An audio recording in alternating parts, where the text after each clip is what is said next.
रामधारी गुप्ता खंड 2 100 शब्द प्रति मिनट डिक्टेशन स्टार्ट करते हैं 5 सेकंड बाद।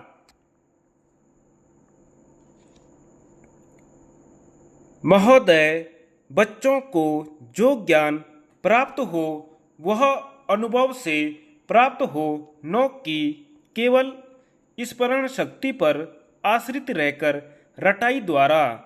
उन्होंने सोचा था और उच्चतम शिक्षा शास्त्रियों का भी यही विचार है कि इस प्रकार से प्राप्त ज्ञान बच्चों में जागरूकता, कार्यकुशलता, स्वतंत्र भावना पैदा करता है, जो इस जीवन के संग्राम में बहुत सहायक हो सकता है। दूसरा मौलिक विचार उनका यह था कि इस प्रकार की शिक्षा इस देश के लिए अनुकूल ही नहीं बल्कि अनिवार्य है। बच्चों से जो कुछ भी काम कराया जाए वह उत्पादक काम हो और उससे जो कुछ भी पैदा हो उससे शिक्षा का व्यय यदि पूरा नहीं तो अधिकांश निकल सके, क्योंकि यदि शिक्षा का व्यय दूसरे प्रकार से निकालने का प्रयत्न किया जाएगा तो वह बोझ इतना बड़ा होगा कि शिक्षा सार्वजनिक नहीं बन सकेगी। पिछले वर्षों में जो कुछ भी विचार किया गया था या प्रयोग करके देखा गया, उससे जहाँ तक मैं समझता हूँ वही निष्कर्ष निकाला जा सकता है जो पहले सम्मेलन में हुई बहस से निकाला जा सकता था।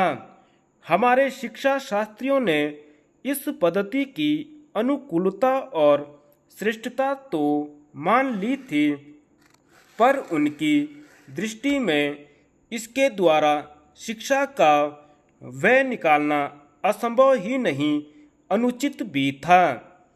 प्रयोग से देखा गया है कि इस पद्धति की उपयोगिता है और इससे पूरा नहीं तो अधिकांश व्यय निकाला जा सकता है।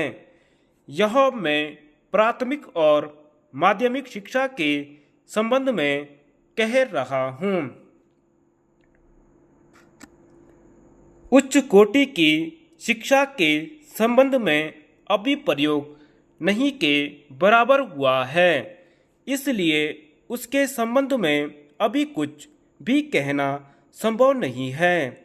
इतना होते हुए भी हम देखते हैं कि इस पद्धति को उतना प्रोत्साहन नहीं मिला और न इसका उतना प्रचार ही हुआ जितना होना चाहिए था और जितना स्वराज्य प्राप्ति के बाद हम कर सकते थे।